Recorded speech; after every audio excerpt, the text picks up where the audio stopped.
அவசரம் தாங்க விபத்துக்கு காரணம் அப்படின்னு பேசுறதுக்காக ஒரு 3 பேர், இல்லை அலட்சியம் தான் காரணம் அப்படின்னு பேசுறதுக்கு 3 பேர். இது ரொம்ப சட்ட சிக்கலான தலைப்பை எங்களுக்கு கொடுத்துருக்காரு திரு நடராஜன் அவர்கள். தெரிஞ்சு கொடுத்தாலும் தெரியல. நம்ம டிஎம் சார் போக்குவரத்து மேல தெளிவா சுட்டு போயிட்டாரு. ஒரே ஒரு நூல் தான் இடைவெளி. விபத்துக்கு நிச்சயமா அவசரம் காரணம் இருக்கு. அவசரமா போனா நடக்குமா நடக்காதா? நடக்கும். அலட்சியமா போனா அப்புறம் நம்ம எப்படி தீர்ப்பு சொல்றது?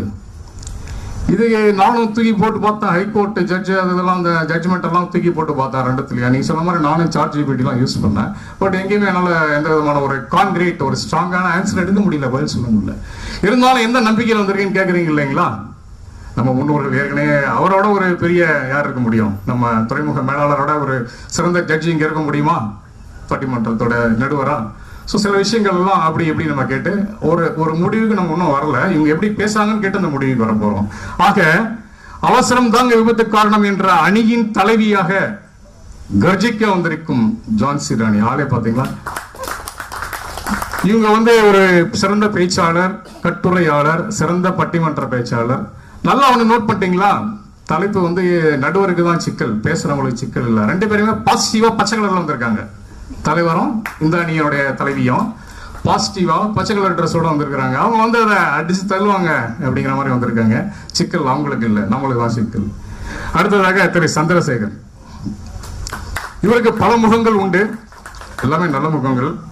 தொகுப்பாளர், கவிஞர், பட்டிமன்ற பேச்சாளர், தமிழ்ச்சங்கத்தின் நிர்வாகி இந்த சைட்ல, அந்த சைட்ல தொழிற்சங்கத்தின் துணை பொதுச் செயலாளர். கரெக்டுங்களா?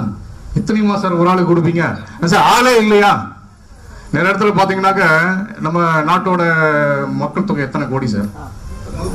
150 கோடி கிட்ட இருக்கும். இப்போ துறைமுகத்துல இவருக்கு இவ்வளவு பதவி கொடுத்தீங்கன்னா மத்தவங்களுக்கு எல்லாம் எப்படி போறது சொல்லுங்க?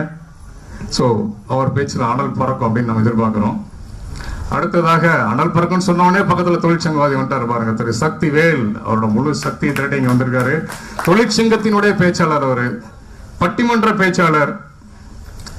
நல்லா பாத்துக்கோங்க, அவர் பேசும்போது ரொம்ப எல்லாம் கிராஸ் கொஸ்டின் பண்ணிடுங்க. இந்த அன்னைக்கு நான் ஒரு ரகசியமா ஒண்ணு சொல்லிடுறேன். ஏன்னா அவர் தொழிற்சங்கவாதி. அந்த இன்கிரிமெண்ட்டுக்கெல்லாம் அவர் தானே சண்டை போடுவாரு மேனேஜ்மெண்ட்ல. போடுவாரா போட மாட்டாரா? போட மாட்டீங்களா? உங்க ரகசியத்தை இங்க உடைச்சு விட்டோம் சார். சரிங்களா? பேசும்போது கொஞ்சம் பார்த்து பேசுங்க. அனல் பிறந்தாலும் தாங்கிக்கோங்க. அடுத்த அணி. ஆக இந்த 3 பேருக்காக ஒரு பலத்த கரகோஷங்கள் கொடுத்துடலாமே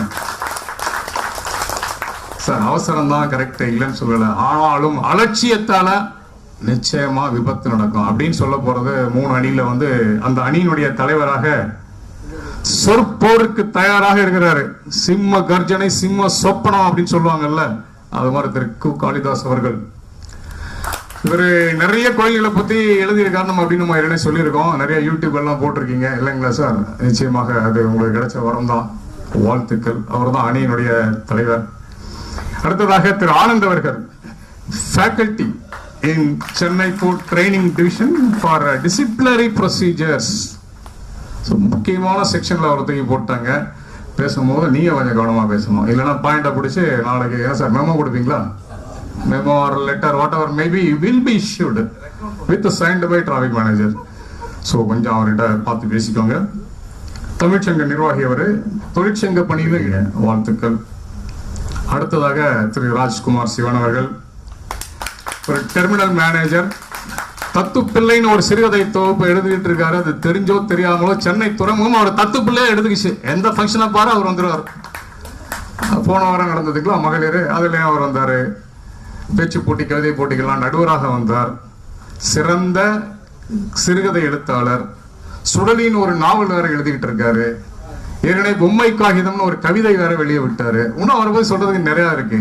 அந்த அளவுக்கு இந்த இளம் வயதிலேயே அவரோட பேச்சு ரொம்ப அட்ராக்டிவா இருக்கும் அப்படின்னு எல்லாம் சொல்றாங்க. அதனால நம்ம அவரை ஓப்பனிங் பேட்ஸ்மேனா இருக்கலாமா? சோ விபத்துக்கு காரணம் அவசரம்தான். இல்லை இல்லை, அலட்சியம்தான். அவசரமா அலட்சியமா என்று இந்த 2 அணியினரும் பேசுவதை வைத்து நம்ம ஒரு முடிவுக்கு வருவோம். ஆக்சுவலி பாத்தீங்கன்னா ஃபர்ஸ்ட் விபத்துனா என்ன? பொதுவா நம்ம என்ன நினைப்போம்? விபத்துனா வேகமா ஒரு கார் போய் ஒருத்தர் அடிச்சு அவருக்கு அடிபட்டது, அது விபத்து. கரெக்டா? விபத்து தானே? ஆமா. போச்சு. அந்த காரு பக்கத்துல இருந்த ஒரு பில்டிங் அடிச்சு அந்த காம்பவுண்ட் சுவர் உடைஞ்சது. பொருள் நாசம். இங்க வந்து ஒரு உயிருக்கு சேதமாச்சு, அங்க வந்து ஒரு பொருளுக்கு சேதமாச்சு. விபத்து. மனசுக்கு சேதமானாலும் விபத்து தான். இப்ப ஏன்னா நம்ம ஒரு எக்ஸாம்பிள் பார்த்தோம்ல, ஒருத்தர் கல்யாணம் பண்ண பிறகு எவ்வளவு கஷ்டப்பட்டார்.